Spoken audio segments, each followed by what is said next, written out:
You need to visit your friend who lives just 50 miles away. Today, you'd hop in your car and be there in under an hour. But what if I told you that just 150 years ago, this same journey would have taken you 3 days of hard walking, or if you were lucky enough to own a horse, maybe a full day of riding through muddy roads, dangerous forests, and unpredictable weather? Welcome to the first chapter of our journey through time, exploring what travel looked like before the invention of the automobile.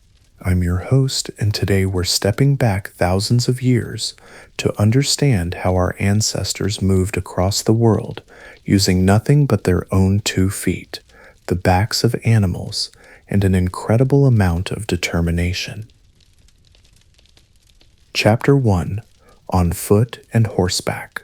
The dawn of human movement. Long before we had wheels, engines, or even domesticated animals, humans had one fundamental advantage that would shape our entire history. We could walk. And not just walk, we could walk farther and more efficiently than almost any other creature on Earth.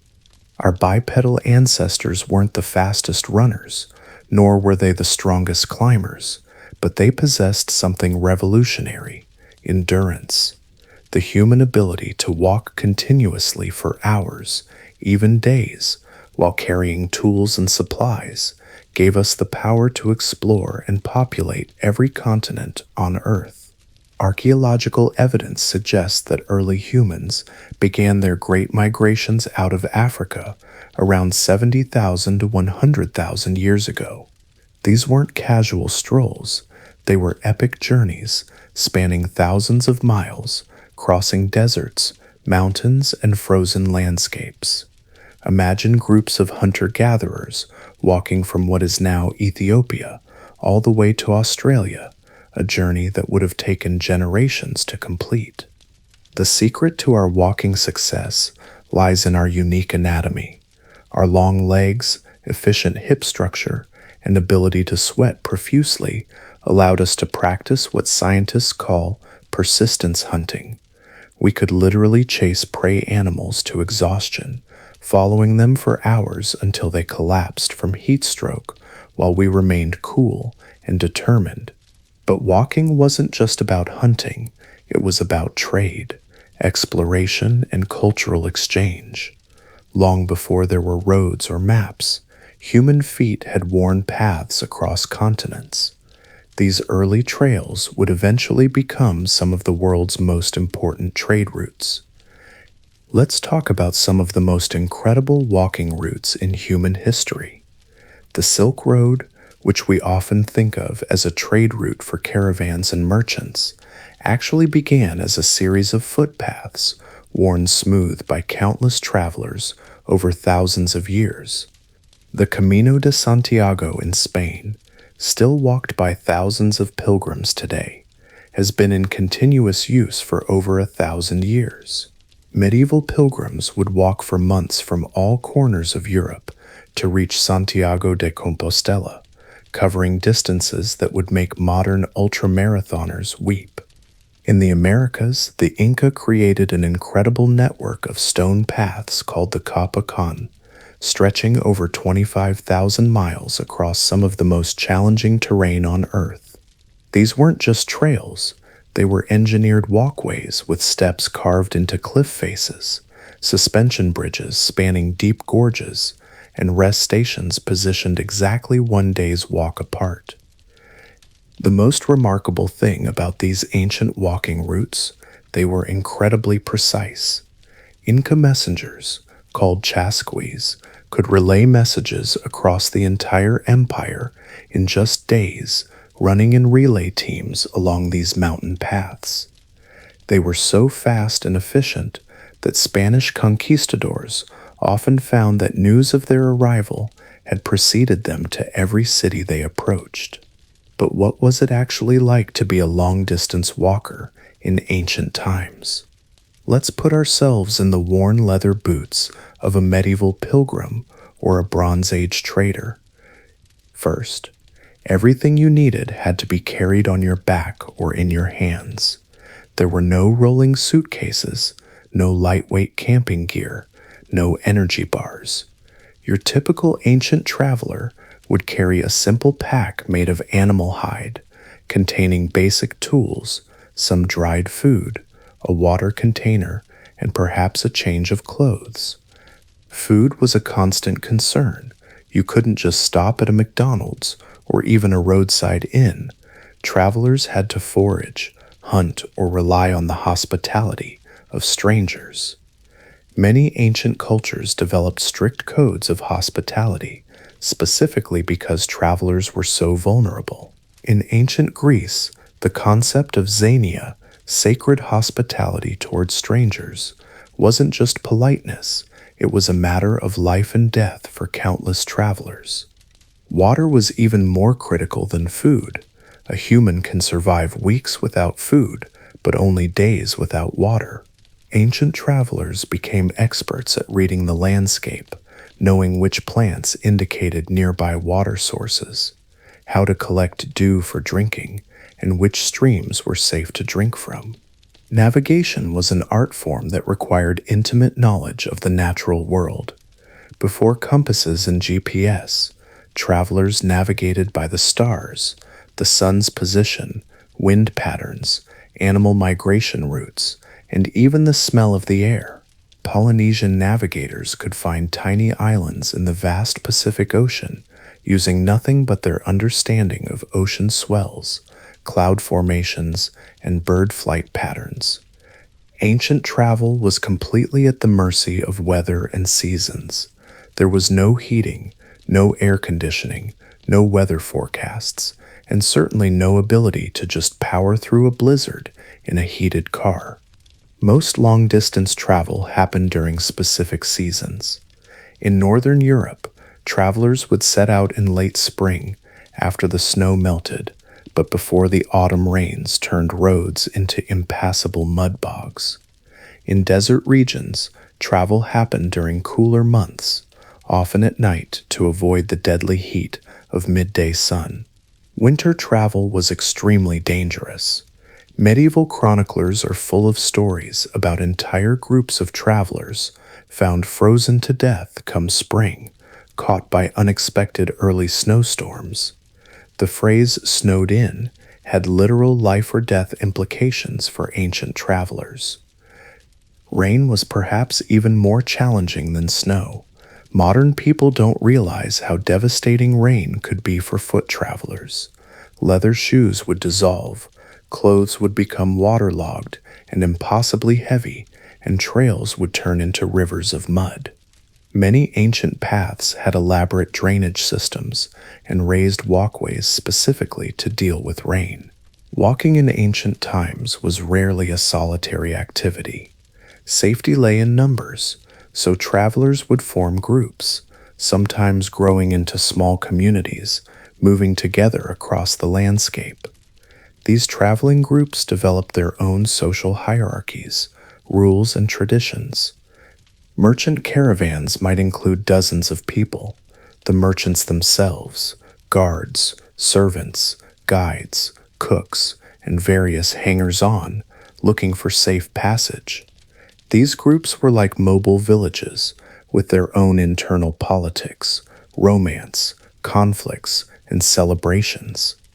And the speed of travel was determined by the slowest member of the group. This meant that ancient travel was surprisingly democratic. A wealthy merchant couldn't simply speed ahead and leave everyone behind. Everyone moved at a human pace, stopping to rest when people were tired, pausing to help the injured, waiting for the elderly or children to catch up. This human-paced travel had profound effects on how people viewed the world. Unlike modern travel, where we zoom past landscapes in cars or planes, ancient travelers experienced every mile intimately. They knew the feeling of different soils under their feet, the smell of different regions, the sound of local birds and insects. Travel was a full sensory experience that connected people deeply to the geography they crossed. The domestication of animals revolutionized human travel, but not in the way most people imagine. The first domesticated animals weren't used for riding, they were used for carrying loads. Dogs were probably our first travel companions, domesticated around 15,000 years ago. They could carry small packs, help with hunting, and provide security during night camps. In Arctic regions, dog sleds allowed humans to travel efficiently across snow and ice, reaching places that would have been impossible on foot alone. And the domestication of cattle, sheep, and goats around 10,000 years ago created pastoral nomadism, entire cultures built around moving with herds of animals. These weren't random wanderings. Pastoral nomads developed incredibly sophisticated knowledge of seasonal grazing patterns, water sources, and weather patterns across vast territories. But the animal that truly transformed human travel was the horse. The domestication of horses around 4,000 years ago didn't just change how fast humans could travel, it fundamentally altered the balance of power between civilizations. The horse was humanity's first true speed upgrade. A human on foot might cover 20-30 miles in a full day of hard walking. A person on horseback could cover 50 to 70 miles in the same time, and with relay stations providing fresh horses, messages could travel hundreds of miles per day. But riding horses wasn't immediately obvious to ancient humans. The first domesticated horses were probably used for meat and milk. The idea of climbing onto the back of a large, powerful animal and convincing it to carry you somewhere was probably terrifying to our ancestors. Early horse riding was also incredibly uncomfortable and dangerous. Stirrups weren't invented until around 300 AD in China, meaning that for thousands of years, people rode bareback or with only a simple blanket. Imagine galloping across rough terrain while clinging to a horse's mane, with no saddle, no stirrups, and no real way to control your mount if it decided to bolt. The invention of the stirrup was actually one of the most important military innovations in history. Stirrups allowed riders to stand up while mounted, giving them stability for using weapons. This led directly to the development of heavy cavalry, which dominated medieval warfare for centuries. Owning a horse in ancient times was like owning a sports car today. It was expensive, required specialized knowledge, and marked you as someone of wealth and status. Horses needed constant care, special food, veterinary attention, and protection from theft. A good war horse could cost as much as a small farm. This meant that mounted travel was primarily available to nobility, merchants, and military personnel. Most ordinary people continued to travel on foot, though they might occasionally ride on carts or wagons pulled by oxen or donkeys. Horse travel also required infrastructure that didn't exist for foot travel. Horses needed regular water, grain, and rest. This led to the development of the first organized hospitality industry. Inns and way stations positioned exactly one day's ride apart along major routes, and the Pony Express, which operated briefly in the American West from 1860 to 1861, represents the pinnacle of horse-based communication. Riders could carry mail from Missouri to California in just 10 days, changing horses every 10 to 15 miles at specially built stations. It was incredibly expensive and dangerous. Riders were regularly attacked by hostile Native Americans, caught in blizzards, or thrown by spooked horses. Traveling on horseback required different skills than walking. Horses could cover ground much faster, but they also needed different types of terrain. A path that was perfectly acceptable for human feet might be dangerous for horse hooves. Horse routes tended to avoid steep grades, rocky terrain, and soft ground where horses might sink or stumble. This meant that horse travelers often took longer routes than foot travelers, trading distance for speed and safety. Ancient horse travelers also had to consider their mounts' needs when planning routes. Horses needed water every few hours and grain every day. They couldn't survive on just grass, especially during hard travel. This made horse travel much more dependent on human infrastructure than foot travel. Medieval knights traveling to the Crusades faced incredible logistical challenges. They had to transport not just themselves, but their war horses, which required special food, care, and protection.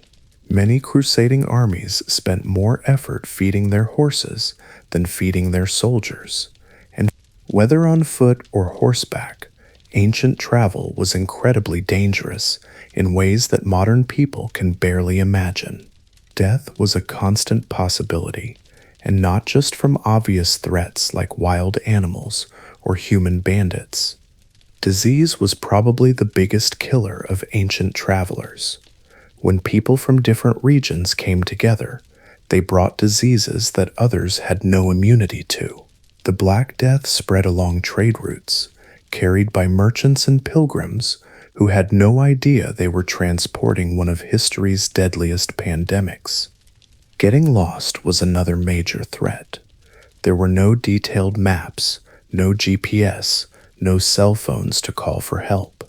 If you took a wrong turn in a vast forest or desert, you might wander until you died of thirst or starvation.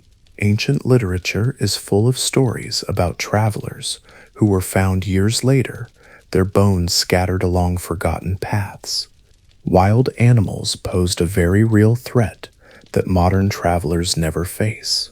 Wolves, bears, lions, and other predators saw isolated human travelers as potential meals.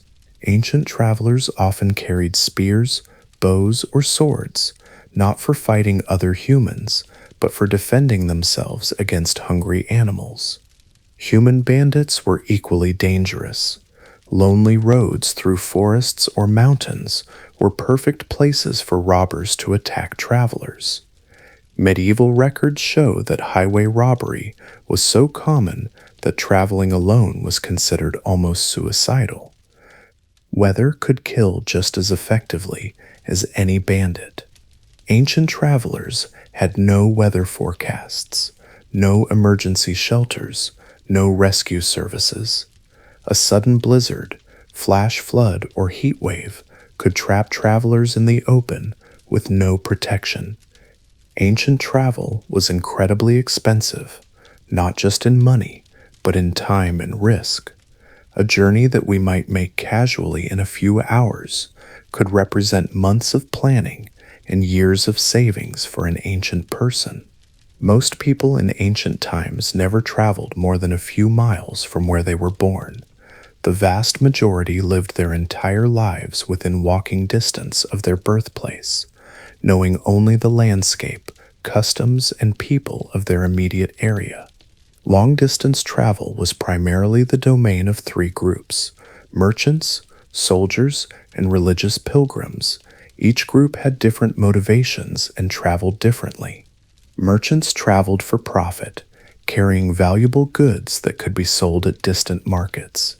They formed large, well-armed caravans for protection and pooled resources to hire guides and guards. Merchant travel was business, planned with careful attention to costs, risks, and potential profits. Soldiers traveled for conquest or defense, moving in large, organized groups with military discipline. Army movements were some of the most efficient ancient travel, with advanced scouts, supply trains, and engineering corps that could build roads and bridges as needed. Religious pilgrims traveled for spiritual reasons, often deliberately choosing difficult routes as part of their religious observance. Pilgrimage was supposed to be challenging. The difficulty of the journey was part of its spiritual value. Modern people have no concept of how physically demanding ancient travel was. Walking or riding for weeks or months required incredible physical conditioning and mental toughness. Ancient travelers developed distinctive physical adaptations. Their feet became incredibly tough, with thick calluses that could handle walking on rocks, roots, and rough ground. Their legs developed powerful muscles from constant walking or riding. Their skin became weathered and tough from constant exposure to sun, wind, and rain. Medieval accounts describe how travelers could be identified by their appearance even when they weren't actively traveling. They had a distinctive lean, muscular build, weathered faces, and eyes that seemed to be always looking toward the horizon. The constant physical stress took a terrible toll on ancient travelers' bodies. Joint problems, muscle injuries, and chronic pain were common among people who traveled regularly. Many medieval pilgrims and merchants were essentially crippled by middle age from the accumulated damage of years of hard travel. As we wrap up this first chapter of our journey through pre-automobile travel, it's important to remember that everything we've discussed, walking and horseback travel, formed the foundation for all future transportation innovations. The trails worn by countless ancient feet became the roads that horse-drawn wagons would follow. The inn networks established for horseback travelers became the foundation for stagecoach routes. The navigation techniques developed by ancient travelers became the basis for maritime and eventually automotive navigation. Most importantly, the human drive to travel, to explore, to trade, to pilgrimage, to simply see what lies beyond the next hill, was established in these ancient times. Every modern traveler, whether commuting to work or backpacking across continents, is following in the literal footsteps of these ancient pioneers. In our next chapter, we'll see how humans learned to harness the power of wind and current, taking to rivers and oceans in vessels that would carry them farther and faster than any horse. But those maritime adventures were only possible because of the courage and wanderlust established by countless generations who traveled the world with nothing but their own 2 feet and an indomitable human spirit. The age of foot and horseback travel wasn't just a primitive precursor to modern transportation. It was the crucible in which human wanderlust was forged, setting the stage for every great journey that would follow.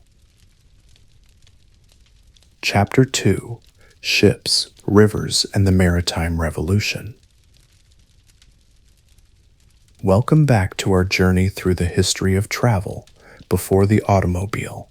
In our first chapter, we explored how humans conquered land through walking and horseback riding. Today, we're diving into one of humanity's greatest transportation breakthroughs, learning to travel by water. Imagine you're a merchant in ancient Egypt, needing to transport 500 tons of limestone blocks from Aswan to Giza for pyramid construction. On land, this would require thousands of people and animals, taking months to complete. But thanks to the Nile River, you can load everything onto a few boats and complete the journey in just weeks. This is the power of water transportation, the ability to move massive loads across great distances with relatively little effort. Water travel didn't just change how humans moved goods, it transformed civilization itself. Rivers became highways, oceans became bridges between continents, and port cities became the centers of wealth and power that would shape world history for thousands of years. The invention of the boat represents one of humanity's most daring conceptual leaps. Think about it, some prehistoric human looked at a body of water, something that could drown them in minutes, and decided to trust their life to a hollowed-out log or bundle of reeds. The earliest evidence of boats dates back over 10,000 years. In the Netherlands, Archaeologists have found dugout canoes that are nearly 10,000 years old, carved from single oak trees using nothing but stone tools. These weren't crude rafts, they were sophisticated vessels up to 30 feet long, capable of carrying entire families and their possessions. But boats may be even older than this. How else can we explain the fact that humans reached Australia over 50,000 years ago? Even during the lowest sea levels of the Ice Age, there was always at least 50 miles of open ocean between Asia and Australia. Our ancestors made this journey in boats that have left no archaeological trace, probably simple rafts or skin boats that rotted away thousands of years ago. The psychological breakthrough required for early boat travel was enormous. Land-dwelling humans had to overcome their natural fear of deep water and trust that their fragile wooden craft wouldn't sink or break apart in storms. They had to learn completely new skills, reading water conditions, understanding tides and currents, navigating by stars reflected on water rather than seen from solid ground. Before humans built roads, rivers served as natural highways connecting distant regions. Unlike walking trails, which could be blocked by fallen trees, landslides, or hostile tribes, rivers provided relatively clear passages through otherwise impenetrable terrain. The great river civilizations, Egypt on the Nile, Mesopotamia on the Tigris and Euphrates, China on the Yellow and Yangtze rivers, and India on the Indus, all developed around these natural transportation networks. Rivers didn't just provide water for drinking and irrigation, they were the superhighways that allowed these civilizations to grow large and complex. Ancient Egyptian civilization was essentially a single 1,000-mile-long ribbon of cities and towns connected by the Nile River. Boats could carry grain from fertile southern regions to feed northern cities, while returning with manufactured goods, luxury items, and trade goods from the Mediterranean. The Nile was so central to Egyptian life that their entire worldview was organized around it. To Egyptians, the south was upstream and the north was downstream. Their gods traveled by boat, their dead were ferried across the river to the afterlife, and their pharaohs were buried with elaborate funeral boats to carry them through eternity. But rivers weren't just highways, they were also barriers. Major rivers often formed natural boundaries between kingdoms and cultures. The Rhine River separated Roman civilization from Germanic tribes. The Danube River marked the northern frontier of the Roman Empire. Crossing a major river was often like crossing into an entirely different world. Early riverboats had to solve complex engineering challenges that modern people take for granted. How do you propel a heavy wooden craft against a river's current? How do you steer in moving water? How do you keep cargo dry when waves splash over the sides? The earliest riverboats were probably paddled, like oversized canoes. This required enormous human effort, teams of paddlers working in coordination to move heavy loads upstream. Archaeological evidence from ancient Egypt shows boats with 20 or more rowers working in shifts to propel cargo vessels against the Nile's current. The invention of the sail revolutionized river travel, but not in the way you might expect. Sails didn't just help boats go faster, they made upstream travel possible with reasonable effort. On the Nile, boats could sail south using the prevailing north wind, then drift back downstream using the current. This created a perfect transportation loop that required minimal human energy. Different rivers required different boat designs. The shallow, fast-flowing rivers of northern Europe led to the development of long, narrow boats that could navigate rapids and rocky channels. The deep, slow rivers of tropical regions produced wide, stable boats designed to carry maximum cargo in calm water. Medieval European rivers saw the development of specialized vessels for different purposes. There were fast passenger boats for wealthy travelers, heavy cargo barges for moving bulk goods, and even floating mills that could be anchored in the current to grind grain using water power.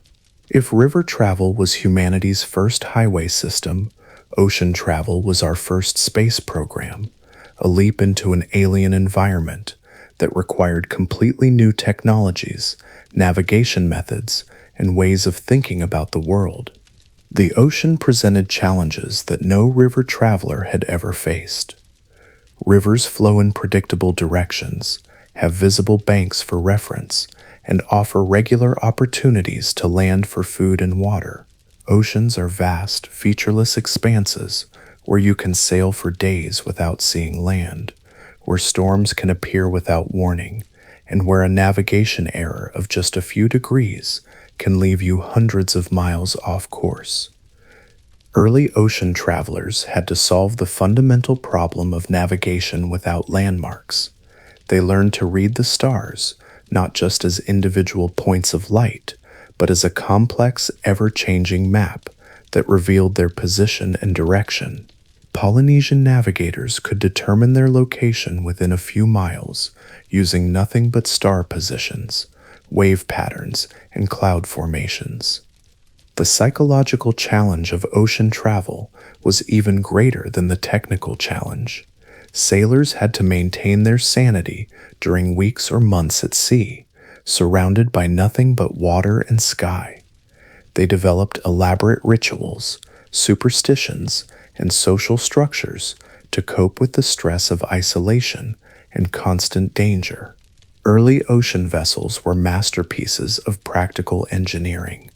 They had to be light enough to ride over waves rather than plowing through them, yet strong enough to withstand the tremendous stress of storms. They needed to carry enough food and water for long voyages, while still having room for cargo and crew. No discussion of ancient ocean travel would be complete without examining the Vikings, who developed perhaps the most advanced maritime technology of the medieval world. Viking longships weren't just boats, they were revolutionary design concepts that combined speed, seaworthiness, and tactical flexibility in ways that wouldn't be matched for centuries. A typical Viking longship was a marvel of engineering efficiency. 70 feet long but only 16 feet wide, it could carry a crew of 60-80 warriors while drawing less than 3 feet of water. This shallow draft meant Vikings could sail their ships up rivers that other vessels couldn't navigate, appearing suddenly in the heart of enemy territory where no one expected seaborne attackers. But the most innovative feature of Viking ships was their symmetrical design. They had no dedicated bow or stern. The ship could be rowed in either direction, allowing Vikings to retreat quickly without having to turn their vessel around. In battle, this gave them incredible tactical flexibility. Viking navigation was equally sophisticated. They used sun compasses, crystal navigation aids that could locate the sun through clouds, and detailed mental maps of ocean currents, wind patterns, and seasonal changes. Viking sailors could navigate across the North Atlantic using only these natural indicators, reaching Iceland, Greenland, and eventually North America centuries before Columbus. The social organization of Viking ships was also remarkable. These weren't just military vessels, they were floating communities with complex hierarchies, shared responsibilities, and democratic decision-making processes. Major decisions were made by consensus among the crew, and loot was divided according to established formulas that everyone understood and accepted. The Mediterranean Sea created a unique form of civilization based entirely on maritime connections. Unlike river civilizations, which were linear and connected inland regions, Mediterranean civilization was networked, dozens of coastal cities connected by sea routes, but often isolated from their inland neighbors by mountains or deserts. Ancient Mediterranean ships were quite different from Viking longships.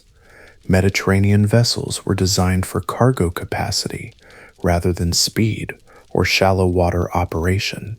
They were wider, deeper, and more heavily built, capable of carrying hundreds of tons of grain, olive oil, wine, and manufactured goods between distant ports. The Romans developed the most sophisticated maritime logistics system of the ancient world. Huge grain ships, some over 180 feet long, carried wheat from Egypt and North Africa to feed the population of Rome. These ships were so large that they could only dock at specially constructed harbors with deep water berths and massive crane systems for loading and unloading cargo. Roman maritime technology included innovations that wouldn't be rediscovered until the Renaissance. They used concrete that could set underwater to build harbor facilities. They developed standardized amphora sizes for efficient cargo loading. They created the first maritime insurance systems to protect merchants from the financial ruin of lost ships. But perhaps most importantly, the Romans created the first truly international maritime culture.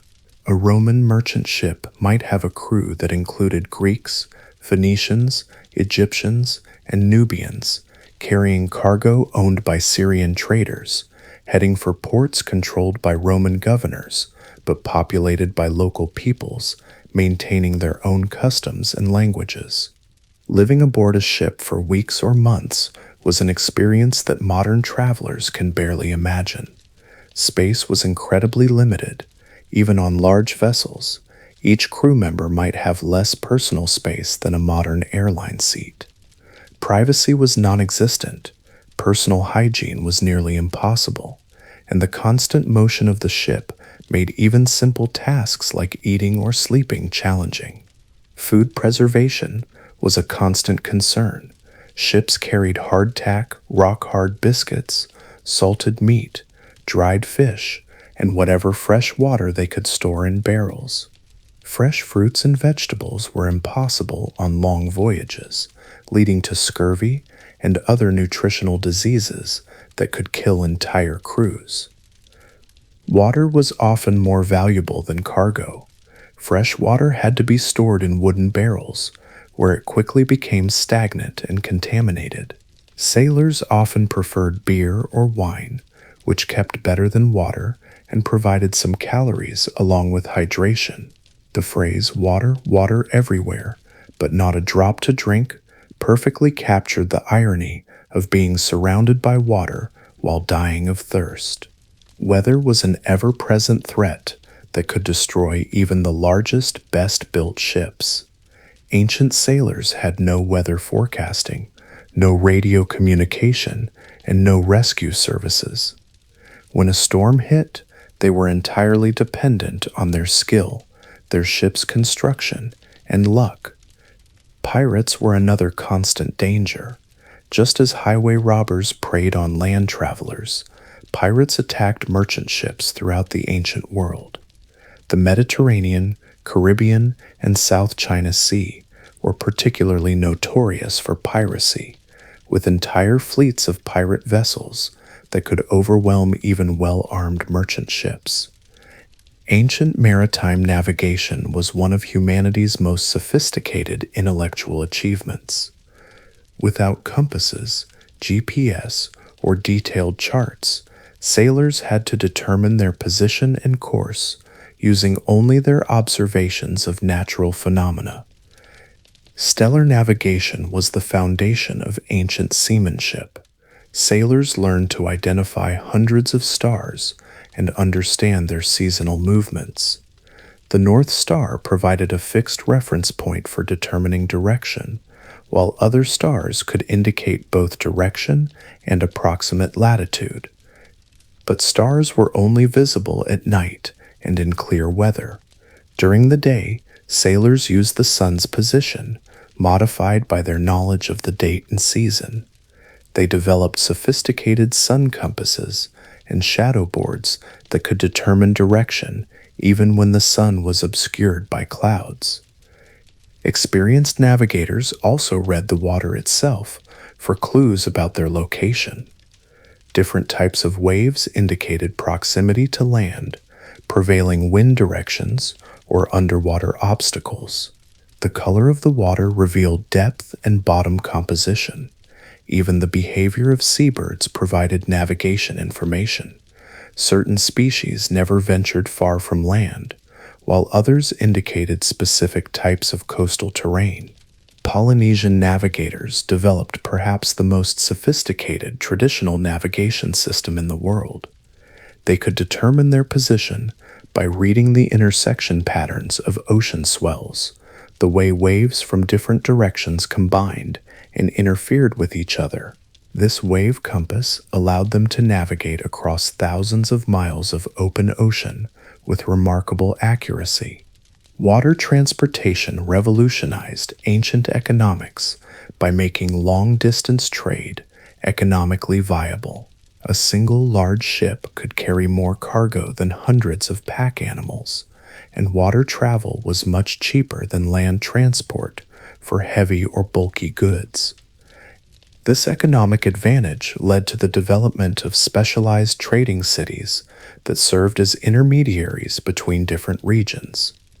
Venice became wealthy by controlling trade between Europe and Asia. Constantinople dominated trade between the Black Sea and Mediterranean. Alexandria connected the Mediterranean with the Indian Ocean via Red Sea routes. Maritime trade also created the world's first truly international economy. Goods produced in one region could be economically transported to markets thousands of miles away. Chinese silk reached Roman markets, Arabian spices flavored European cuisine, and Scandinavian amber decorated Mediterranean jewelry. The risks of maritime trade were enormous, but so were the potential profits. A single successful voyage could make a merchant wealthy for life, but a shipwreck could destroy years of accumulated capital. This led to the development of the first insurance systems, where multiple investors would share both the risks and profits of maritime ventures. While most ancient sea travel involved cargo and trade, some ships also carried passengers. However, passenger travel was quite different from modern cruise ships or ferries. There were no dedicated passenger vessels. Travelers had to book passage on cargo ships and endure the same harsh conditions as the crew. Wealthy passengers might arrange for slightly better accommodations, perhaps a small cabin or private sleeping area, but they still faced the same risks of storms, pirates, and disease as everyone else aboard. Most passengers brought their own food, bedding, and personal supplies. The most common reason for passenger sea travel was religious pilgrimage. Christian pilgrims traveled to the Holy Land, Muslim pilgrims made the Hajj to Mecca, and Hindu pilgrims visited sacred sites along India's coast. These religious journeys often involved months at sea in crowded, uncomfortable conditions that were considered part of the spiritual discipline. Military transport was another major form of passenger sea travel. Moving armies by ship was often faster and more efficient than marching them overland, especially when crossing seas or navigating around enemy territory. However, military sea transport was extremely risky. Storms could destroy entire armies, and enemy naval forces could trap invasion fleets far from friendly shores. Ships developed their own unique social structures and cultures, quite different from land-based societies. The captain's authority was absolute, literally a matter of life and death for everyone aboard. Maritime law gave ship captains powers that no land-based ruler possessed, including the right to punish or even execute crew members for serious offenses. Below the captain, ships had complex hierarchies based on specialized skills. Navigators, who could read the stars and plot courses held high status. Skilled sailors who could work the rigging and handle the ship in storms were valued crew members. At the bottom were common laborers, often pressed into service or working off debts. Ships also developed their own languages, technical vocabularies, so specialized that landsmen couldn't understand them. Every rope, sail, and piece of equipment had specific names, and commands had to be precise and immediately understood in emergency situations. The confined space and shared dangers of sea travel created intense bonds among crew members. Sailors developed traditions of mutual support and loyalty that often lasted their entire lives. They also created elaborate rituals and superstitions designed to cope with the psychological stress of life at sea. Ancient maritime technology advanced steadily over thousands of years, driven by the constant need to build ships that were faster, more seaworthy, and capable of carrying heavier loads. The lateen sail, developed in the Mediterranean around 100 AD, allowed ships to sail much closer to the wind than previous square-rigged vessels. This gave sailors much more flexibility in route planning and made it possible to make progress even when winds were not favorable. The development of multiple masts allowed ships to carry more sail area while maintaining maneuverability. Three-masted ships became the standard for long-distance ocean travel, with each mast carrying different types of sails optimized for different wind conditions. Hull design evolved to meet specific needs. Mediterranean cargo ships became wider and deeper to maximize carrying capacity. Northern European ships became narrower and more heavily built to handle rough seas. Warships developed reinforced bows for ramming enemy vessels. The invention of the compass, probably in China around 1000 AD, revolutionized navigation. For the first time, sailors could determine direction in any weather, day or night. This made ocean navigation much safer and more reliable, enabling the great age of exploration that would begin in the 1400s. By the time cars began to appear in the late 1800s, maritime travel had reached a remarkable level of sophistication. Steam-powered ships had begun to replace sailing vessels, making ocean travel faster and more predictable. Iron and steel hulls allowed the construction of much larger ships capable of carrying thousands of passengers in relative comfort. But the fundamental challenge of sea travel remained unchanged from ancient times. Humans were still at the mercy of weather, dependent on specialized knowledge for navigation, and isolated from land for weeks or months at a time.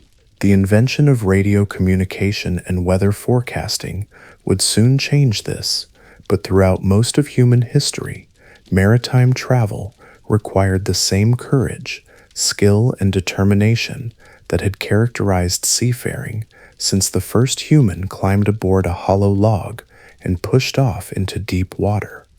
As we conclude our exploration of ancient maritime travel, it's important to recognize how profoundly water transportation shaped human civilization. Rivers and seas weren't just convenient ways to move around.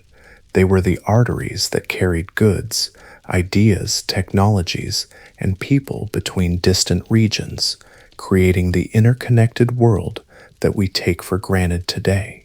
Maritime travel also established many of the fundamental concepts that would later be applied to other forms of transportation.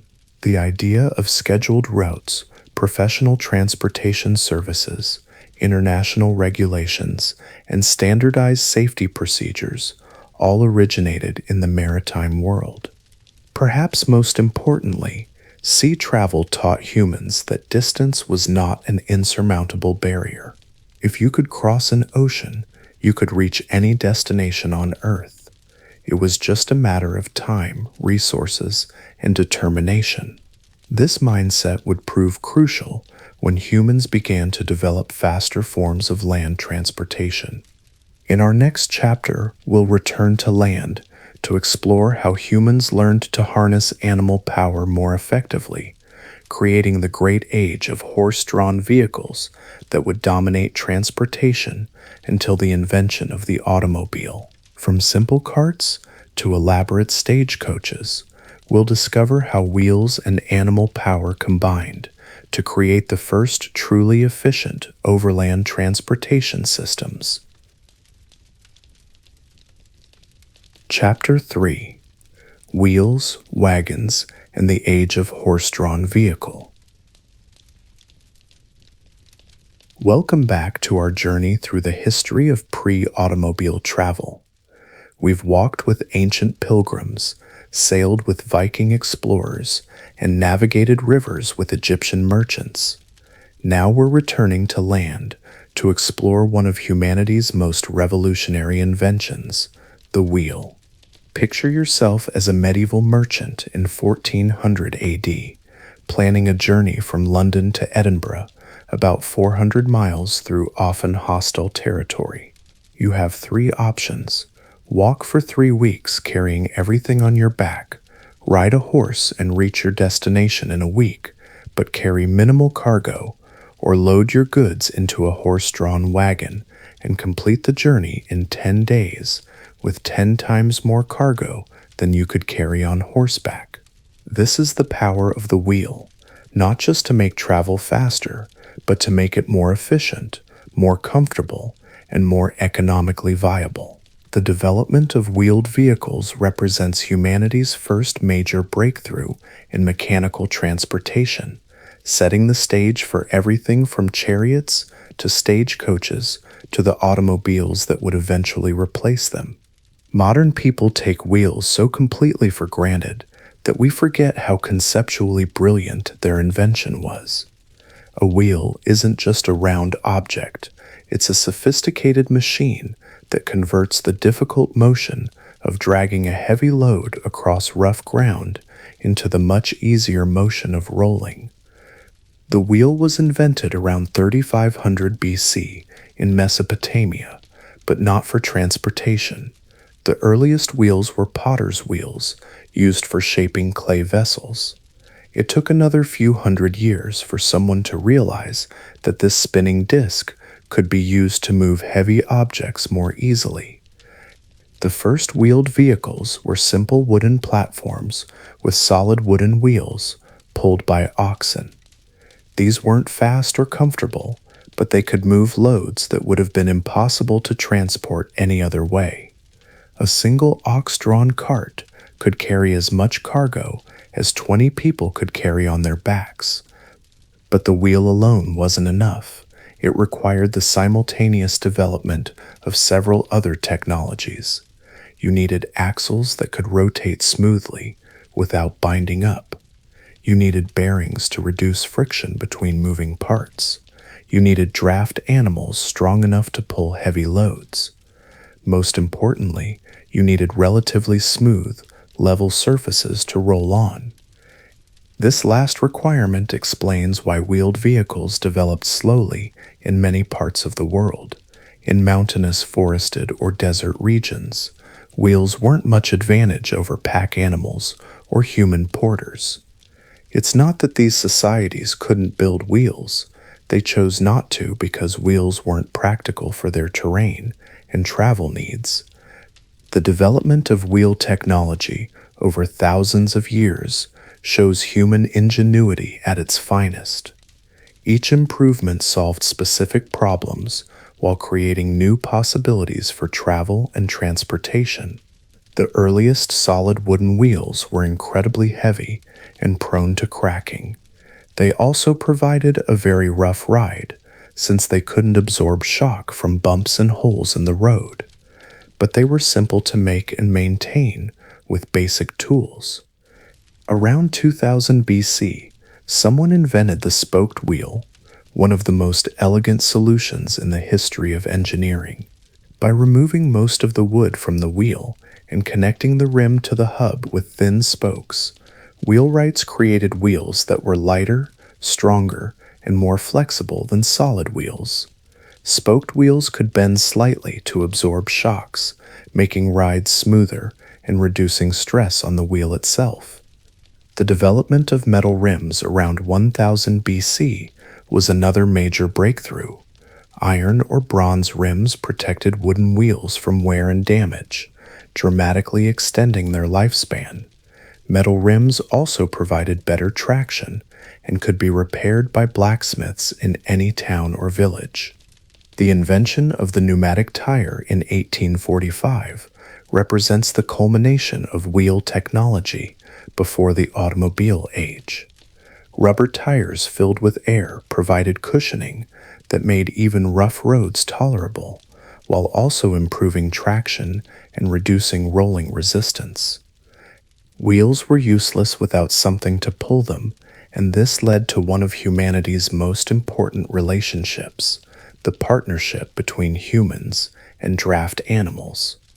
Different animals were suited for different types of work, and matching the right animal to the right vehicle and terrain became a crucial skill. Oxen were probably the first draft animals, and they remained important throughout the wheel age. Oxen are incredibly strong and can pull enormous loads, but they're also slow and require frequent rest. Ox-drawn wagons rarely traveled more than 15 to 20 miles per day, but they could carry loads that would break down horses. Horses revolutionized wheeled transport just as they had revolutionized mounted travel. Horses were faster, more responsive, and more versatile than oxen. A good horse team could pull a loaded wagon 40 to 50 miles in a day, twice as far as oxen. But horses were also more expensive, required better food, and were more susceptible to injury and disease. The development of horse collar technology around 900 AD was crucial for efficient horse-drawn transport. Earlier harnesses pressed against horses' throats, choking them when they tried to pull heavy loads. The horse collar distributed pulling force across the horse's shoulders and chest, allowing them to use their full strength without cutting off their air supply. Mules, the offspring of horses and donkeys, became popular for certain types of transport. Mules combined some of the strength and endurance of donkeys with some of the speed and intelligence of horses. They were particularly valuable in difficult terrain, where their sure-footedness and ability to carry loads over narrow mountain trails made them superior to either horses or oxen. In different parts of the world, other animals served as draft power. Camels pulled carts across desert regions. Water buffalo worked in rice paddies and wet terrain. Llamas carried loads in the Andes Mountains, and even dogs pulled sleds and small carts in Arctic regions. Wheeled vehicles were only as good as the roads they traveled on, and this created humanity's first major infrastructure challenge. How do you build roads that can support heavy traffic across thousands of miles of varying terrain? The Romans created the ancient world's most sophisticated road system, with over 250,000 miles of roads connecting every corner of their empire. Roman roads weren't just paths worn by travelers, they were engineered structures built to last for centuries. A typical Roman road consisted of multiple layers: a foundation of large stones, a middle layer of smaller stones and gravel, and a top surface of fitted stone blocks. The road was slightly crowned in the center, so rainwater would drain off into ditches along the sides. Bridges carried roads across rivers and valleys, while tunnels cut through mountains that were too steep to go around. Roman roads were built to handle military traffic, armies with baggage trains, siege engines, and cavalry units that needed to move quickly across the empire. But they also served civilian travelers, creating a transportation network that wouldn't be matched in Europe until the railroad age. The engineering standards for Roman roads were incredibly demanding, They were built straight wherever possible, following direct lines that ignored minor obstacles. Roman surveyors would sight across valleys and hills to establish the straightest possible route, then build whatever bridges, cuts, or fills were necessary to follow that line. After the fall of the Roman Empire, European road maintenance declined dramatically. Medieval roads were often little more than muddy tracks that became impassable in bad weather. Travelers had to plan their journeys around seasonal conditions, avoiding travel during spring mud season or winter freezes. The revival of road building in the 1700s created new engineering techniques specifically designed for wheeled vehicles. Turnpike roads, built and maintained by private companies that charged tolls for their use, provided smooth, well-drained surfaces that dramatically reduced travel times. The development of wheeled vehicles followed the same pattern as most human technologies, starting with simple, practical designs and gradually becoming more specialized and sophisticated for specific purposes. The basic cart remained largely unchanged for thousands of years, a simple platform with 2 or 4 wheels pulled by one or more animals. Carts were used by farmers, merchants, and ordinary people for everyday transportation needs. They were cheap to build and maintain, could carry substantial loads, and could be pulled by relatively inexpensive animals like donkeys or oxen. But as road systems improved and travel became more common, specialized vehicles began to appear for different types of transportation needs. Military vehicles included war chariots, which were essentially fast, lightweight carts designed to carry warriors into battle. Chariots needed to be strong enough to withstand combat stress, while remaining light enough for horses to pull at high speeds across rough terrain. They also had to be maneuverable enough for complex battlefield tactics. Baggage wagons carried military supplies, often in long trains that stretched for miles behind advancing armies. These wagons needed to be sturdy enough to carry heavy loads over long distances, while also being simple enough that they could be repaired by soldiers using basic tools. Civilian passenger vehicles evolved from simple farm carts into increasingly sophisticated coaches designed for comfort and status display. The wealthy demanded vehicles that not only transported them efficiently, but also demonstrated their social position to everyone they passed. The period from roughly 1650 to 1850 represents the golden age of horse-drawn passenger travel. During these 2 centuries, coaching technology reached levels of sophistication that wouldn't be exceeded until the development of railroad passenger cars. The English stagecoach system represents the pinnacle of pre-railroad passenger transportation. Stagecoach companies operated regular routes between major cities, with schedules almost as precise as modern airline timetables. The journey from London to Edinburgh, which had taken weeks for medieval travelers, could be completed in less than 48 hours by fast stagecoach. Stagecoach operations required enormous logistical coordination. Companies had to maintain stables every 10-15 miles along their routes, with fresh horses ready for immediate hitching.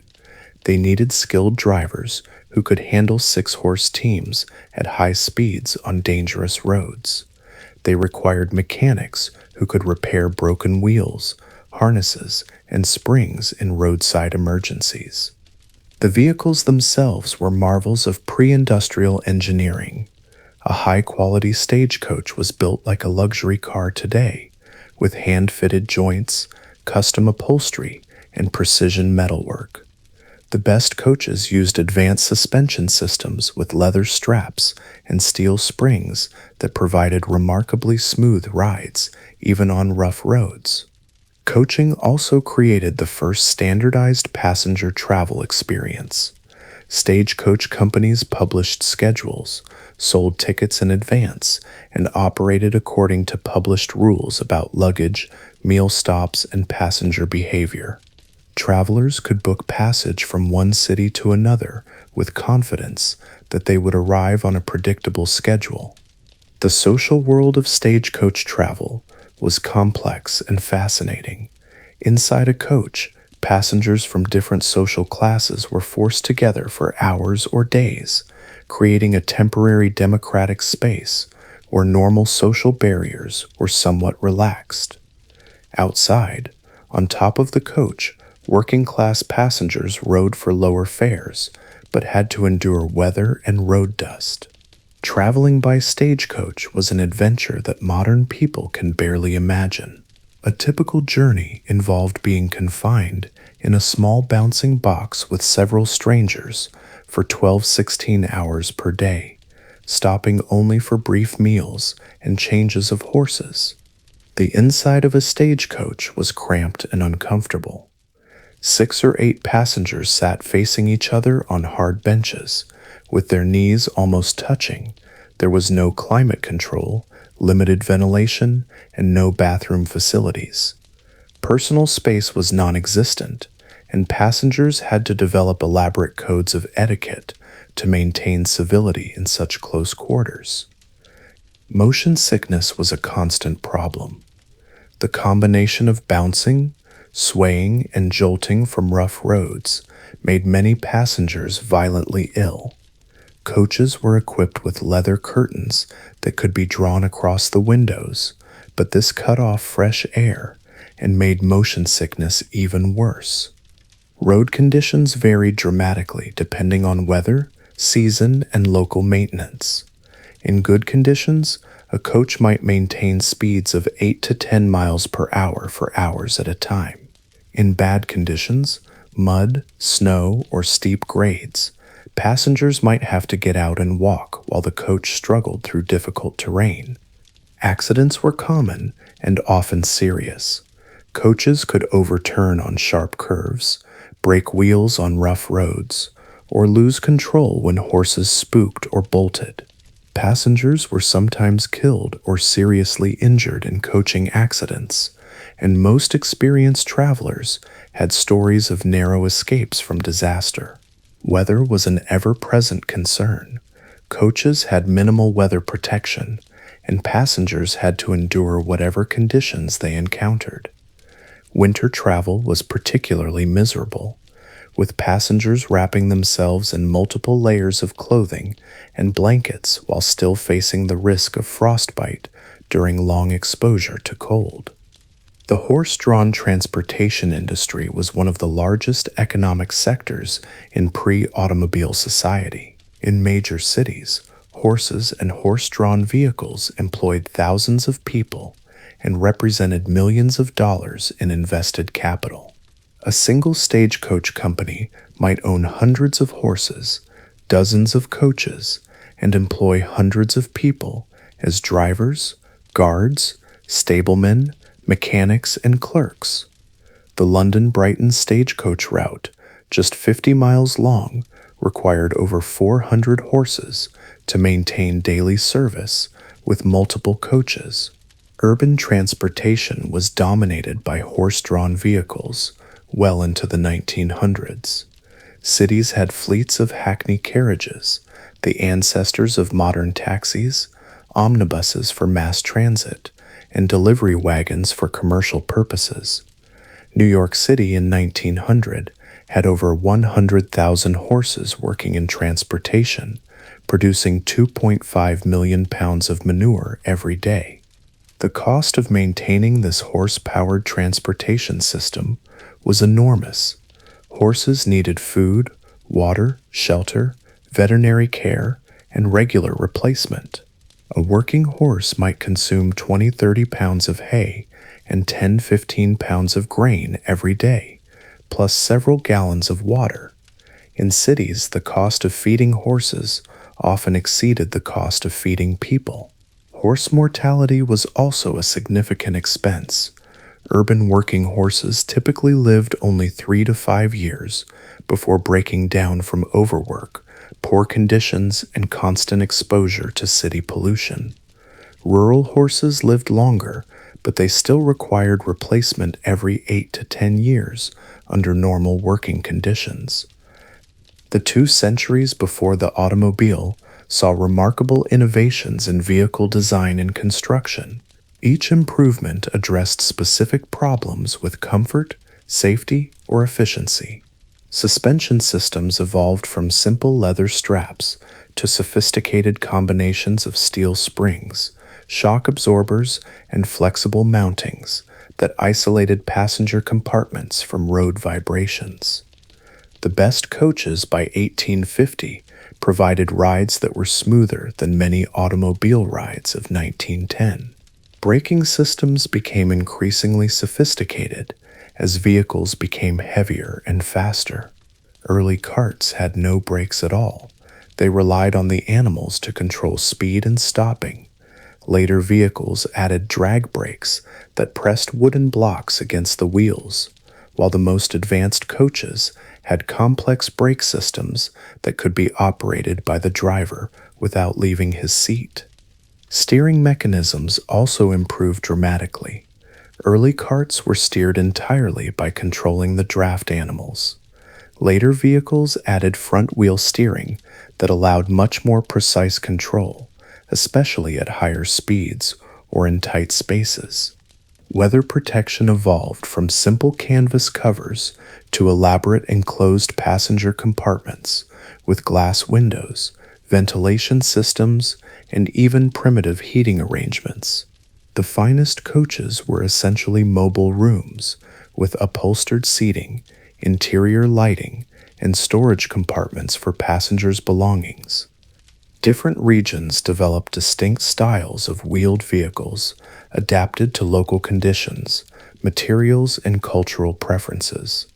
These regional variations show how human ingenuity adapted basic wheel technology to solve specific transportation challenges. In mountainous regions, vehicles were built low and wide for stability on steep, winding roads. Alpine carts often had special braking systems and low gearing that allowed them to navigate grades that would be impossible for standard vehicles. Desert regions developed vehicles with wide wheels that wouldn't sink into sand, extensive weather protection for passengers and cargo, and water storage systems for long journeys between oases. Camel-drawn carts were common in North Africa and the Middle East, taking advantage of camels' ability to work in extreme heat and go long periods without water. Northern European countries developed sleighs and sleds for winter travel when wheeled vehicles became impractical. These vehicles were often faster and more comfortable than summer-wheeled transport, gliding smoothly over snow and ice that would stop a wheeled vehicle completely. Tropical regions faced different challenges, including intense heat, seasonal flooding, and rapidly deteriorating roads. Vehicles in these areas were often built high off the ground to ford shallow water, with extensive ventilation and sun protection for passengers. American frontier conditions led to the development of some of the most rugged vehicles ever built. The famous Conestoga wagon was essentially a mobile home, capable of carrying an entire family and their possessions across thousands of miles of unsettled territory. These wagons were built to be repaired with basic tools and materials that pioneers could carry with them. The development of efficient wheeled transportation had profound effects on social organization, economic development, and cultural exchange. For the first time in human history, large numbers of people could travel regularly over long distances, connecting previously isolated communities. Marriage patterns changed as young people could meet potential partners from neighboring towns and villages. Before good transportation, most people married within walking distance of their birthplace.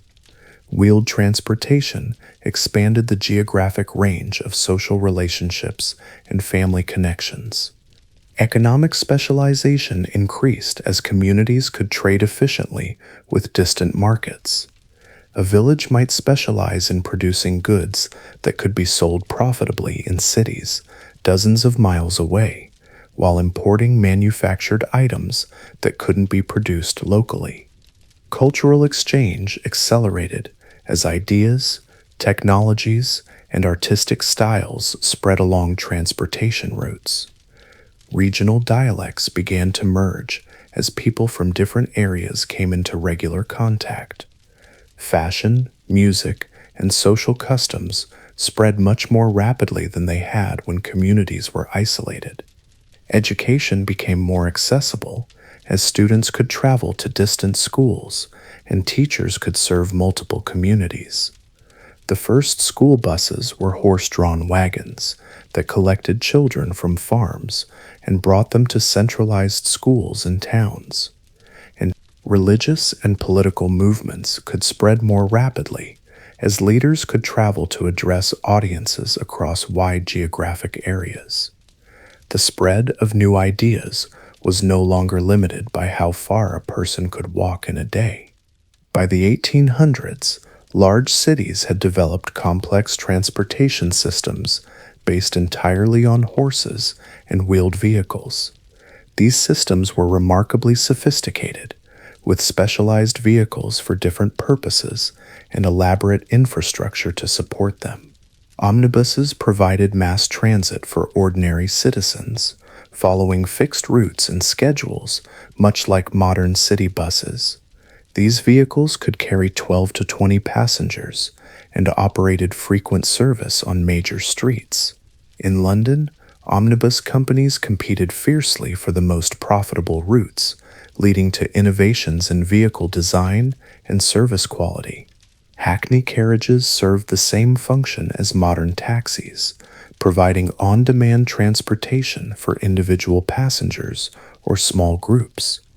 These vehicles were regulated by city governments with licensed drivers and standardized fares. The best Hackney carriages were beautifully appointed vehicles that catered to wealthy customers who demanded comfort and prestige. Commercial transportation included delivery wagons for every type of business: milk wagons, bread wagons, coal wagons, and general freight wagons that moved goods throughout the city. Some specialized vehicles were designed for specific trades, like the elaborate glass wagons used to transport windows and mirrors without breakage. Emergency services also depended on horse-drawn vehicles. Fire engines were pulled by specially trained horses that could respond quickly to alarms and navigate crowded streets at high speed. Police used mounted officers and patrol wagons to maintain order and transport prisoners. By the 1890s, horse-drawn transportation had reached its technological peak, but it was also approaching its limits. Cities were struggling with the environmental and logistical challenges of maintaining tens of thousands of working horses in densely populated areas. The horse pollution crisis was becoming severe in major cities. The enormous quantities of manure produced by urban horses created serious sanitation problems, attracting flies and rats that spread disease. Dead horses, a daily occurrence in working populations, had to be removed quickly to prevent contamination. Traffic congestion was another growing problem. Major streets were clogged with horse-drawn vehicles, moving at different speeds and requiring different amounts of space. Mixing fast coaches with slow freight wagons created bottlenecks and accidents that disrupted urban transportation systems. The economics of horse transportation were also becoming problematic.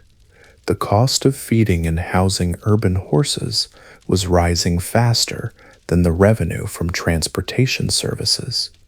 Many companies were struggling to remain profitable while providing adequate service to growing urban populations.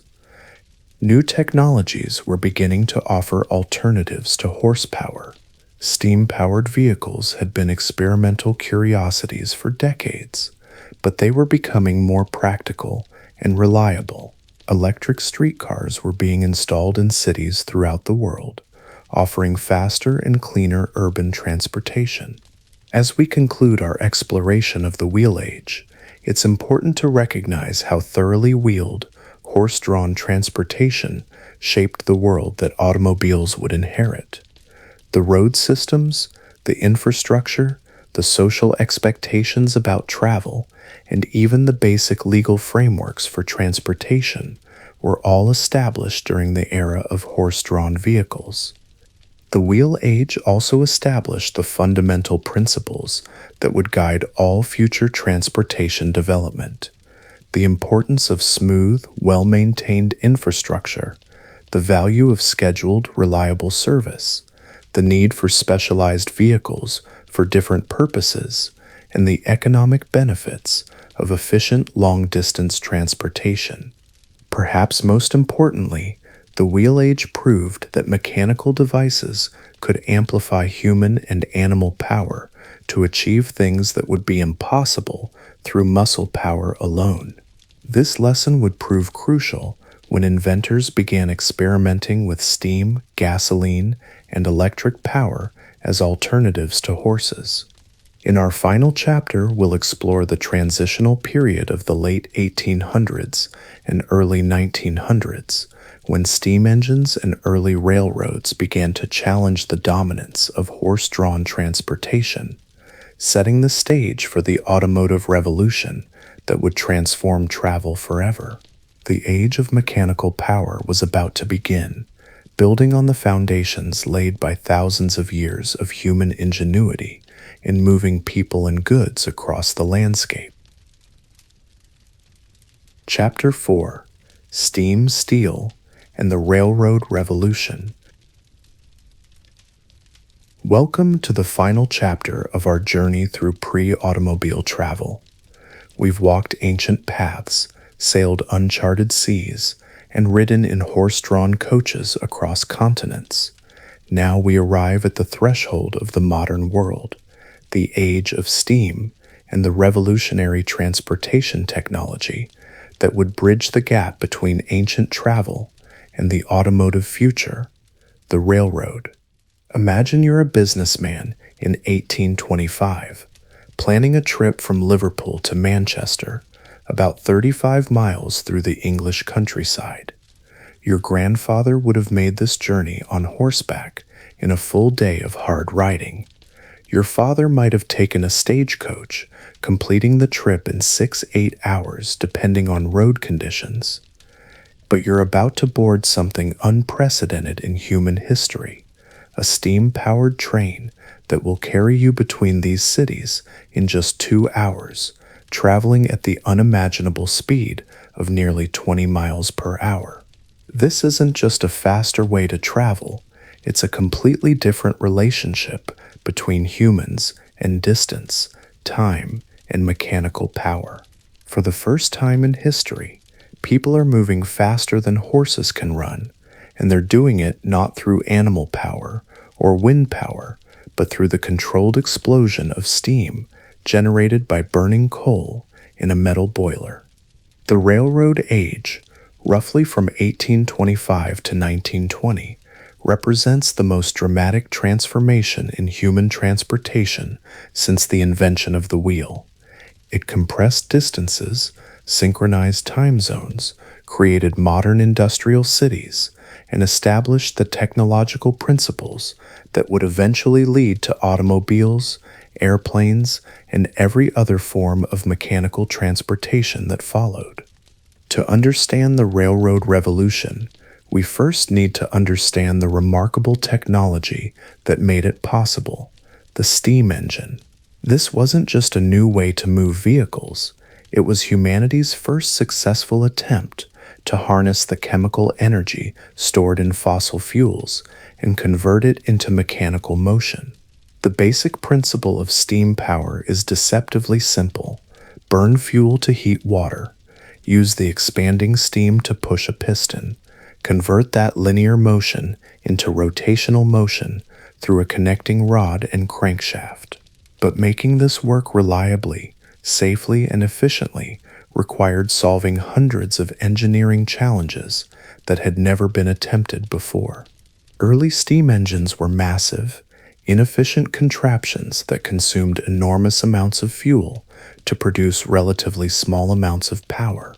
The first practical steam engine, built by Thomas Newcomen in 1712, was used to pump water out of coal mines.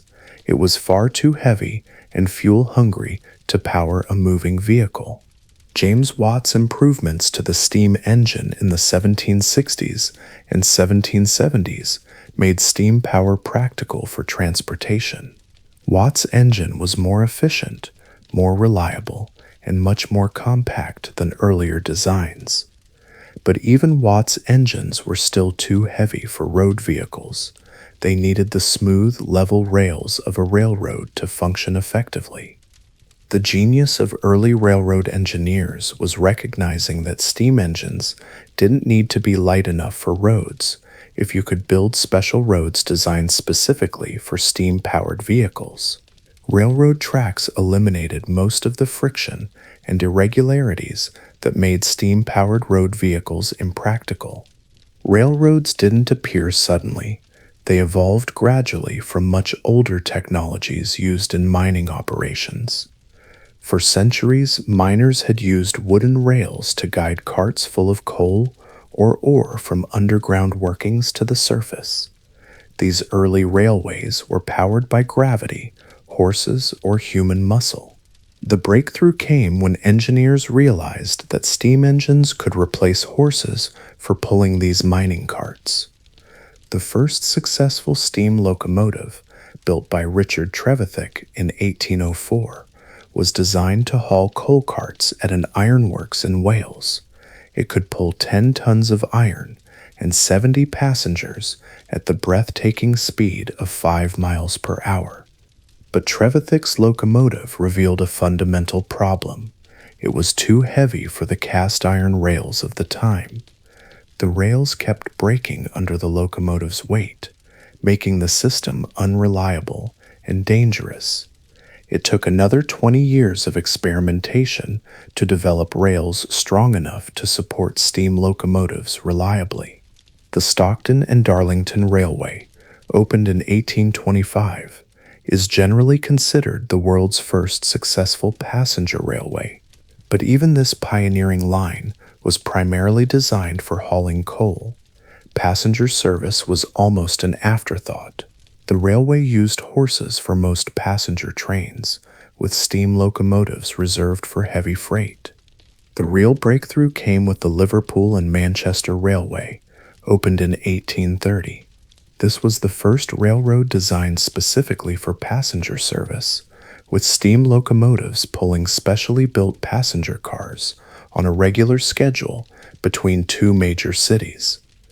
The success of this line triggered the railway mania that would transform transportation throughout the world. The first locomotives were crude but fascinating machines that captured the public imagination like nothing before in human history. People called them iron horses and fire-breathing dragons, struggling to find familiar terms for these unprecedented mechanical creatures. Early locomotives were essentially steam engines mounted on wheels, with a firebox at one end where coal or wood was burned to heat a large boiler full of water. The engineer had to constantly monitor steam pressure, water levels, and fire intensity, while also controlling the locomotive's speed and direction. It was hot, dirty, dangerous work that required both mechanical skill and nerves of steel. The most famous early locomotive was the Rocket, built by George and Robert Stephenson for the Liverpool and Manchester Railway. The Rocket could reach speeds of 30 miles per hour, faster than any human had ever traveled on land. It featured innovations that would become standard on locomotives for the next century: multiple fire tubes through the boiler for better heat transfer, a steam blast in the smokestack to improve the fire's draft, and direct drive from the cylinders to the driving wheels. But early locomotives were also unreliable and dangerous. Boiler explosions were common, often killing the crew and passengers nearby. Locomotives frequently broke down, leaving passengers stranded for hours or days. The early railroad experience was thrilling, but terrifying, like riding a barely controlled explosion across the landscape. Locomotive technology improved rapidly as engineers learned from experience. By the 1840s, locomotives were becoming larger, more powerful, and more reliable. They featured better boilers, more sophisticated valve systems, and improved suspension that allowed them to run smoothly at higher speeds.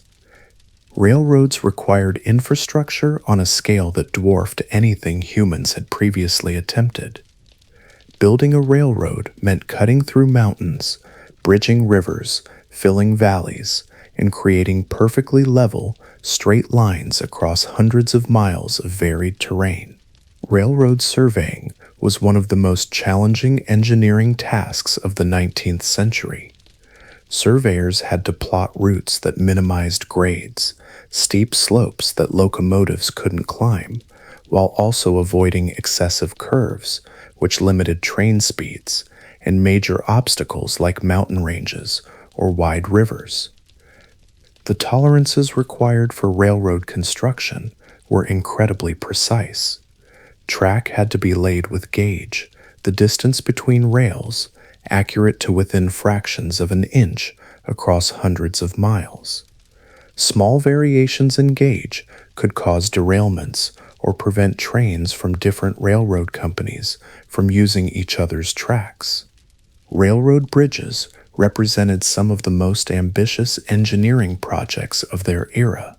The Niagara Falls Suspension Bridge, completed in 1855, carried fully loaded trains 230 feet above the rushing waters.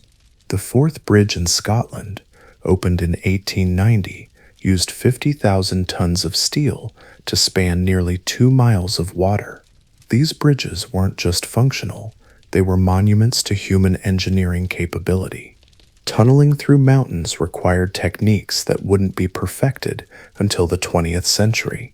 The construction of the Hoosac Tunnel in Massachusetts, completed in 1875, took 20 years and killed nearly 200 workers. Workers used black powder explosives, hand tools, and primitive compressed air drills to bore through 4 miles of solid rock. Railroad construction also created the first large-scale industrial labor forces. Building the Transcontinental Railroad in the United States required over 20,000 workers, mostly Chinese and Irish immigrants, working under incredibly dangerous conditions. These workers laid track across deserts, over mountain passes, and through hostile territory, often advancing only a few miles per day. Riding a railroad train in the mid-1800s was unlike anything humans had ever experienced. For the first time in history, ordinary people could travel faster than a galloping horse while sitting comfortably inside an enclosed car, protected from weather and road conditions. Early railroad cars were essentially stagecoach bodies mounted on railroad wheels. They were small, cramped, and provided minimal comfort. Passengers sat on hard wooden benches, with no heat in winter and poor ventilation in summer. The cars were connected by simple chains, which made for rough starts and stops as slack was taken up throughout the train. But even these primitive accommodations were revolutionary compared to stagecoach travel. Railroad passengers could stand up, walk around, and stretch their legs during the journey. They could read books or newspapers without worrying about motion sickness. They could arrive at their destinations without being covered in road dust or soaked by rain. The social experience of railroad travel was also unprecedented. Unlike stagecoaches, which carried only a few passengers in intimate proximity, Railroad cars brought together dozens of strangers from different social classes and backgrounds.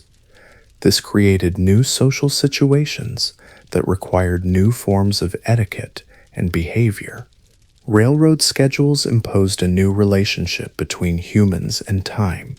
Stagecoaches departed when they were full and arrived when road conditions and weather permitted. Railroads operated according to published timetables that promised arrival and departure times accurate to the minute. This created the modern concept of being on time and led to the standardization of time zones across entire continents. As railroad companies gained experience, they began developing increasingly sophisticated passenger services designed to attract travelers and compete with rival lines. This led to rapid innovations in car design, onboard amenities, and customer service. The development of the sleeping car revolutionized long-distance travel.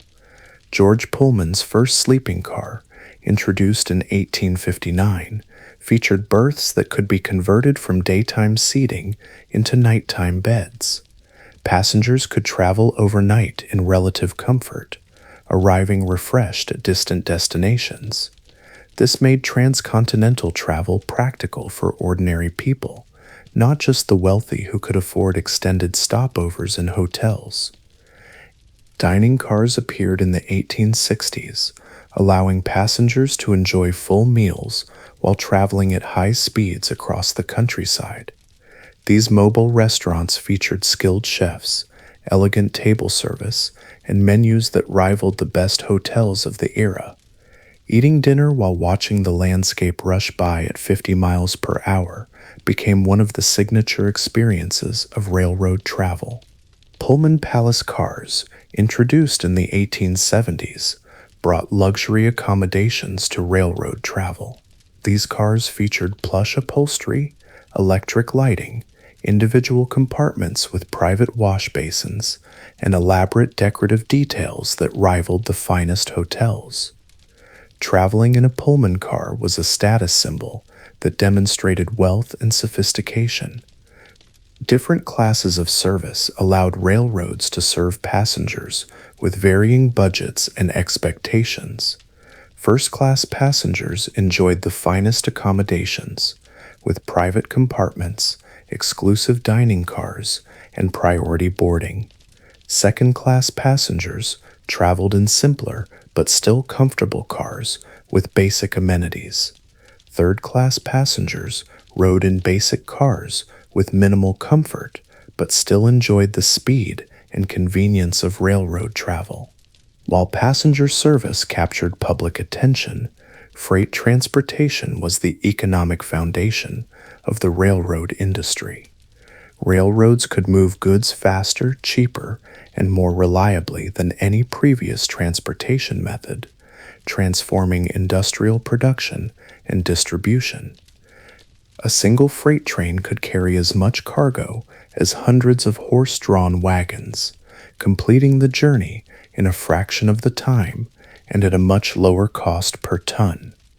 This efficiency revolutionized manufacturing, agriculture, and commerce throughout the industrialized world. Railroad freight service enabled the development of truly national and international markets. Farmers in the American Midwest could ship grain to East Coast ports for export to Europe. Manufacturers in industrial cities could distribute their products to customers thousands of miles away. Raw materials could be economically transported from mines and forests to factories, enabling mass production on an unprecedented scale. Specialized freight cars were developed for different types of cargo. Refrigerated cars, invented in the 1870s, allowed fresh meat and produce to be shipped across entire continents without spoiling. Tank cars carried oil, chemicals, and other liquids. Flat cars transported heavy machinery and oversized loads. Livestock cars moved cattle, pigs, and sheep from ranches to urban markets. The efficiency of railroad freight service created new industries and transformed existing ones. The modern meatpacking industry developed around railroad transportation, with companies like Swift and Armour building networks of slaughterhouses, processing plants, and distribution centers connected by rail. Steel production became concentrated in locations with good railroad connections to coal mines and iron ore deposits. Railroads didn't just connect existing cities, they created entirely new urban centers and transformed the geography of human settlement. Railroad companies had enormous influence over where cities developed and how they grew. Railroad junction towns sprang up wherever major rail lines intersected. These communities existed solely to serve railroad operations, with roundhouses for locomotive maintenance, rail yards for assembling trains, and hotels and restaurants for railroad workers and passengers. Towns like Atlanta, Georgia, and Cheyenne, Wyoming, were created by railroad companies and grew rapidly around their transportation functions. The arrival of railroads could transform a sleepy village into a bustling city almost overnight. When the railroad reached Chicago in the 1850s, the city's population exploded from 30,000 to over 100,000 in just one decade. Railroad connections brought people, goods, and investment capital that fueled rapid urban growth. Railroad companies often owned large amounts of land around their stations and actively promoted urban development. They sold lots to businesses and residents, encouraging the growth of communities that would generate freight and passenger traffic. Some railroad companies essentially created entire cities from scratch, planning street layouts, establishing businesses, and recruiting settlers. Railroad stations became the focal points of urban life. Grand terminal buildings, like Grand Central Station in New York or Union Station in Washington, D.C., were architectural monuments that demonstrated the power and importance of railroad transportation. These buildings combined practical functions, waiting areas, ticket offices, baggage handling, with symbolic purposes, serving as gateways to the modern world. The Railroad Revolution had profound effects on social relationships, cultural exchange, and individual mobility that extended far beyond transportation itself. For the first time in human history, large numbers of ordinary people could travel long distances quickly and affordably. Railroad travel democratized mobility in ways that had been impossible during the stagecoach era. A factory worker could afford to visit relatives in a distant city. A farmer could travel to urban markets to sell produce directly to consumers. Young people could seek employment opportunities far from their birthplaces. This mobility transformed social structures that had been stable for centuries. Marriage patterns changed as people could meet potential partners from much larger geographic areas. Railroad excursions and special event trains brought people together from different towns and regions, creating social connections that would have been impossible in the horse and buggy era. Cultural exchange accelerated as ideas, fashions, and customs spread along railroad lines.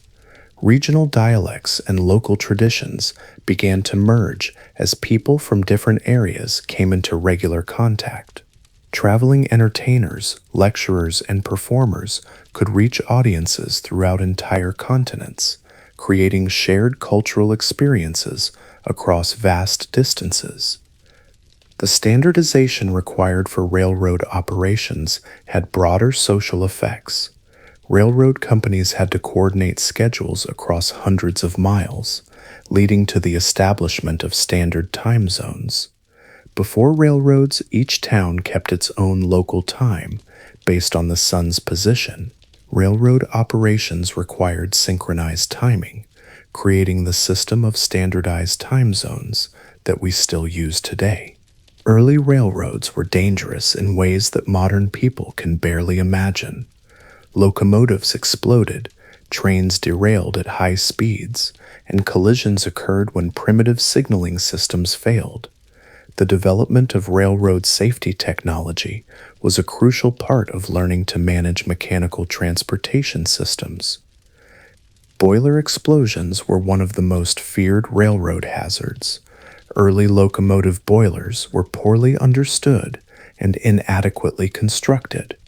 When steam pressure exceeded the boiler's capacity, the results were catastrophic: explosions that could destroy entire locomotives and kill everyone nearby. Learning to build safe, reliable boilers required decades of experimentation and tragic experience. Train collisions were another major safety concern. Early railroads operated with minimal communication systems, relying on timetables and simple rules to prevent trains from occupying the same track. When schedules were disrupted or communication failed, head-on collisions could occur with devastating results. The development of railroad signaling systems represented one of the first attempts to create automated safety systems for high-speed transportation. Block signals divided railroad lines into sections, ensuring that only one train occupied each section at a time. Telegraph systems allowed dispatchers to track train movements and coordinate operations across hundreds of miles. Air brakes, invented by George Westinghouse in 1869, revolutionized railroad safety by allowing engineers to stop long, heavy trains quickly and reliably. Earlier trains relied on manual brakes operated by brakemen who had to run along the tops of moving cars, setting individual wheel brakes by hand. This was dangerous, slow, and often ineffective in emergency situations. The Interstate Commerce Commission, established in 1887, created the first federal safety regulations for transportation. These regulations standardized equipment, established safety protocols, and required regular inspections of locomotives and cars. The development of railroad safety regulation established precedents that would later be applied to automotive and aviation safety.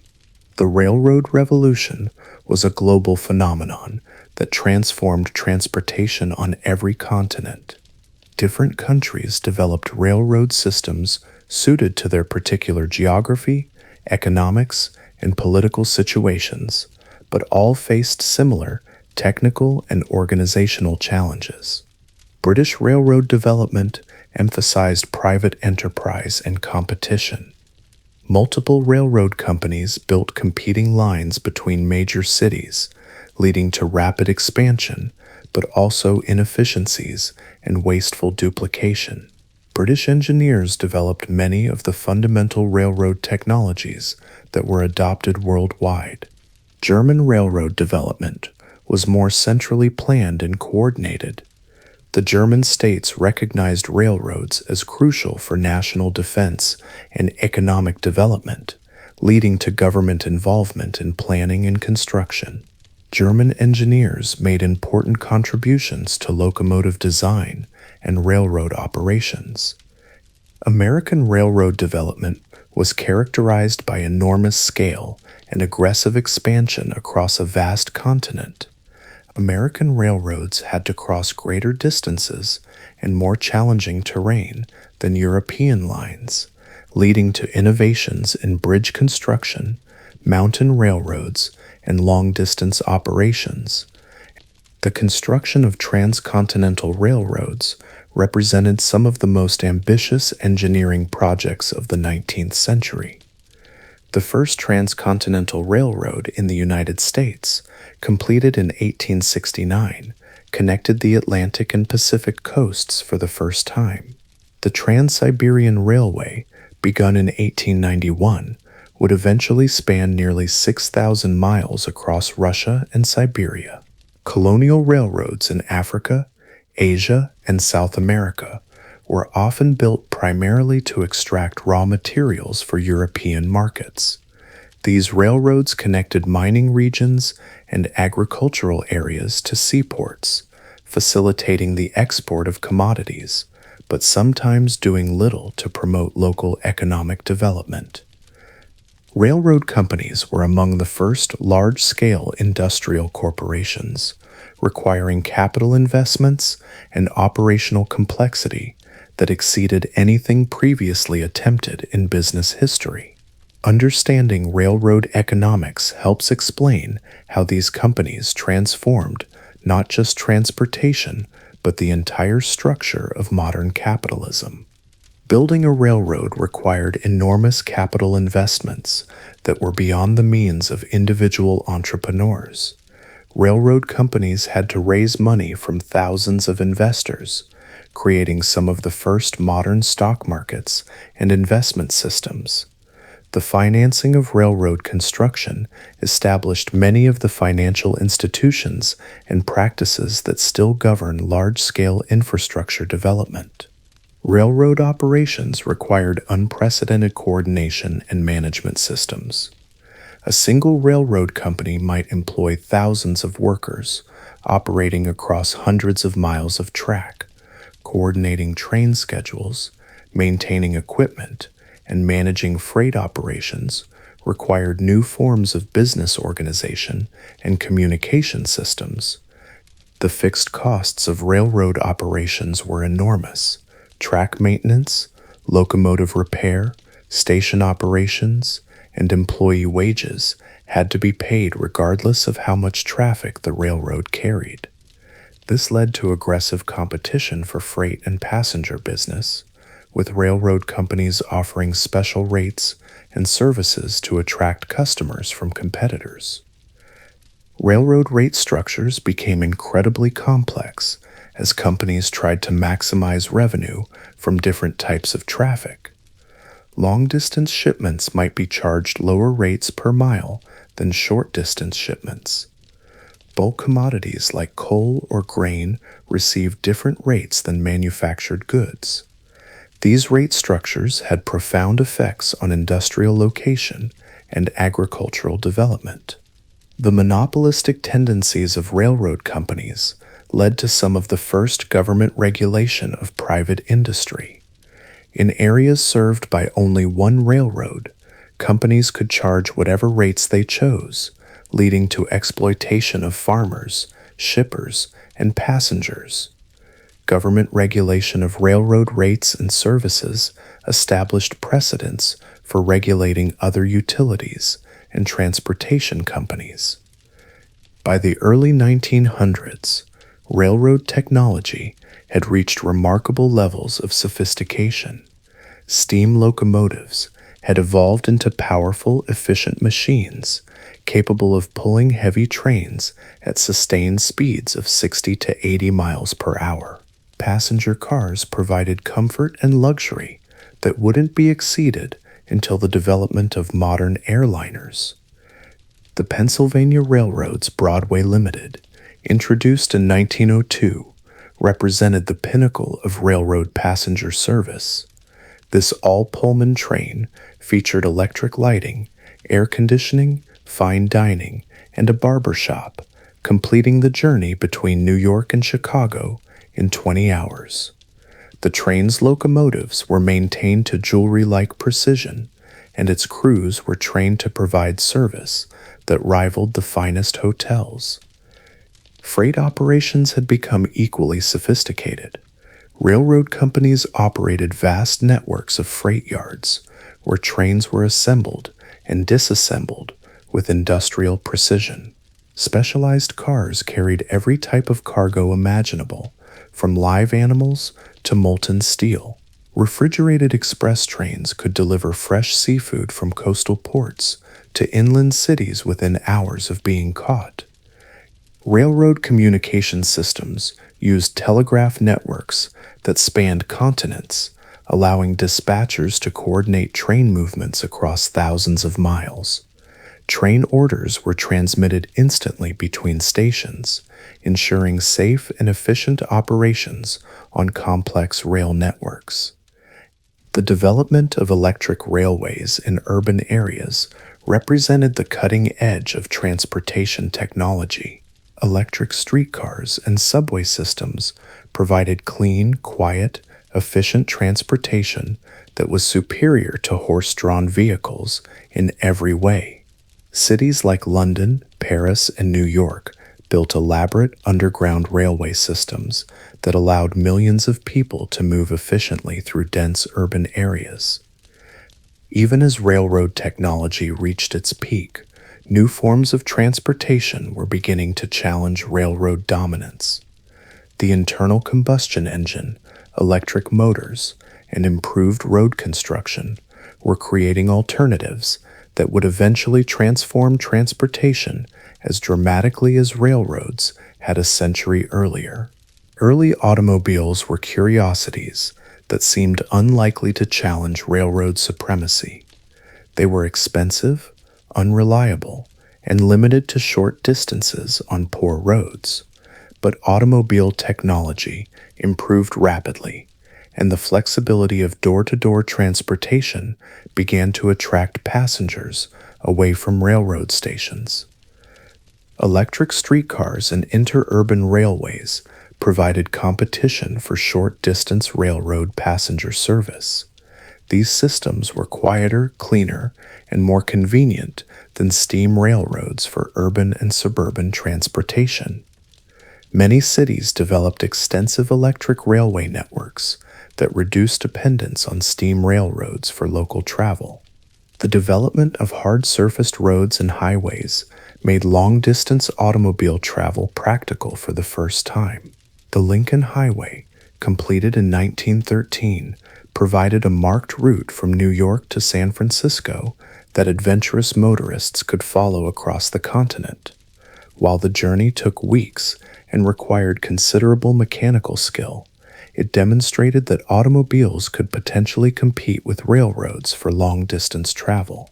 Aviation was still in its infancy, but visionary observers recognized its potential to revolutionize long-distance transportation. The first successful airplane flights in 1903 showed that humans could finally achieve the ancient dream of flight, potentially making railroads obsolete for passenger transportation over long distances. As our journey through pre-automobile transportation reaches its conclusion, it's important to recognize how thoroughly the railroad age established the foundations for everything that would follow.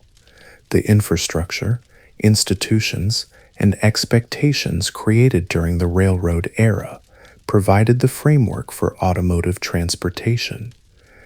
Railroad companies had built the first large-scale transportation networks, establishing the principle that efficient transportation required coordinated systems rather than individual initiatives. The railroad experience taught governments, businesses, and individuals to think about transportation in terms of networks, schedules, and standardized services. The safety systems developed for railroads, signaling, regulation, standardized equipment, and professional training provided models for regulating automotive transportation.